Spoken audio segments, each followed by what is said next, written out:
folks, Tripp Watson here. So I'm wrapping up another great Washington and Lee Entrepreneurship Summit, and I wanted to give y'all a couple of takeaways, give y'all some watch industries to think about as far as moving forward. So for those of you that are not familiar, my alma mater puts on a Entrepreneurship Summit every year, and it's about the 6th year that they've done it, and a bunch of the entrepreneurs come back that are alums and share their stories with students. But the event, one could argue, actually is more geared towards the alums than it is to the actual students. So it's a lot of information at a very high level, and so it's a great networking opportunity. But there's a lot of information that's shared, and especially from a lot of the panels.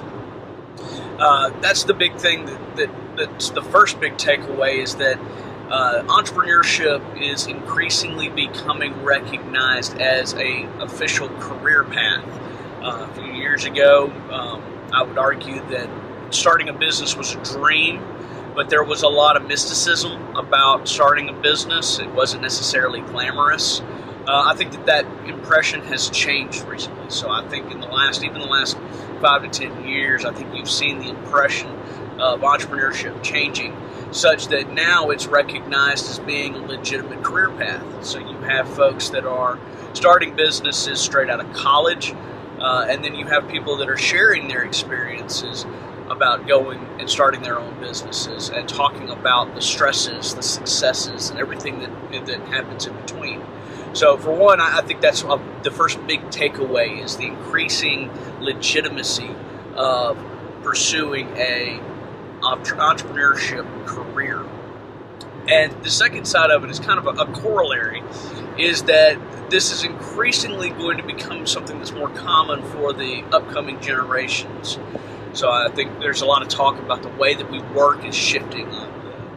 People call it the 1099 economy.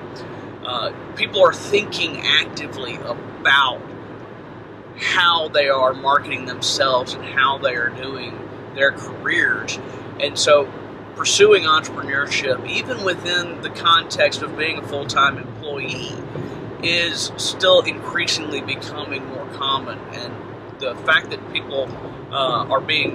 students are being taught this in college is fascinating, because this is something that is increasingly important for the average student that is coming out.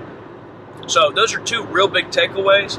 The increasing legitimacy of entrepreneurship as a career path, but also the opportunities for folks that are coming out of college and young folks, so folks that are less than 30, to legitimately pursue entrepreneurship opportunities. Now, there's some other side of this. The statistics say that business startup rates are declining sharply, but in my experience, I'm seeing that the folks that are starting businesses are doing it much more deliberately. So you can think of it as, I might be starting a business, but it's not a knee-jerk reaction. It's not something that, I just wanted to start a side business or something like that.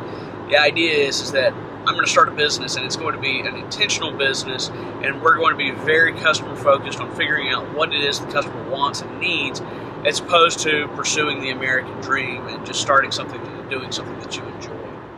So I think those are the two big takeaways. I do want to leave y'all with a couple of watch industries.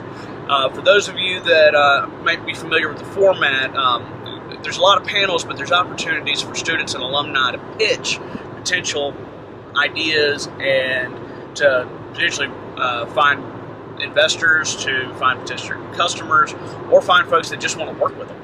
But there were several themes that popped up through the numerous panels and through the pitches that I think are interesting. So the first thing is obviously healthcare.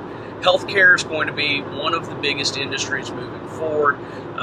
It's going to be increasingly more important as we age, but this is also just a massive industry anyway. So you're seeing lots of businesses that even if there are traditional technology companies, are still playing towards the medical sphere. And so it doesn't necessarily what it is that your widget is. Figuring out an opportunity to be able to use that in the healthcare space is increasingly more common.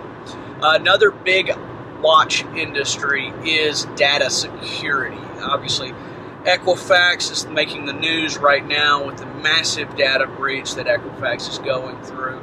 But this is going to increasingly become more and more a localized and individualized issue, because hackers aren't targeting the big companies anymore exclusively. So you're going to have individual companies that might have 3 or 5 employees and maybe $300,000 worth of gross revenue that are the targets for hacking, just widespread volume-based ransomware.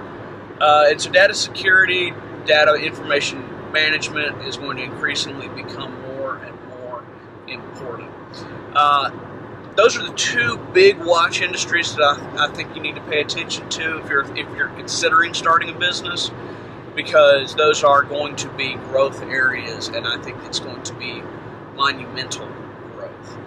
So that kind of gives you a quick wrap-up of the Entrepreneurship Summit. Some big takeaways. Again, Tripp Watson with the Watson firm. If you do have any questions and you're thinking about starting a business, give us a call, 205-545-7278, or feel free to check out our website, birminghambusinesslaw.com. And until next time, have a good one.